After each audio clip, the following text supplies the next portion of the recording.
Never daw naging bayolente si Vice President Sara Duterte. Iyan ang iginiit ng kampo ng bise kaugnay ng mga paratang na marahas ang pag-uugali ng pangalawang Pangulo. Ayon kay Defense Spokesperson Attorney Michael Powa, hindi totoo ang mga pabalitang nagbato ng laptop si Duterte o nagpakita ng marahas na ugali. Anya, mula nang makasama niya si Duterte noong 2022, hindi niya pa nakitang nagwala, nagtaas ng boses o nagpakita ito ng anumang marahas na pag-uugali. Inlarawan pa ni Powa ang Vice Presidente bilang isang taong determinado at alam kung ano ang gusto nito. Sinabi rin niya na kung ang tinutukoy na outburst ay ang press conference si Duterte noong November 2024, mahalagang mailahad ang kabuang konteksto nito sa paglilitis.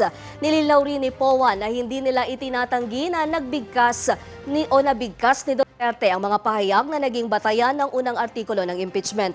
Ngunit para sa depensa, hindi pa napapatunayang ang mga pahayag na ito ay tunay na grave threats at hindi rin nila ito umaabot sa antas ng isang impeachable offense. Binigyan din ni Powa na nasa pagpapasya na ng mga senator judges kung paano nila papahalagahan ang mga pahayag at kung magiging sapat ito bilang batayan ng impeachment.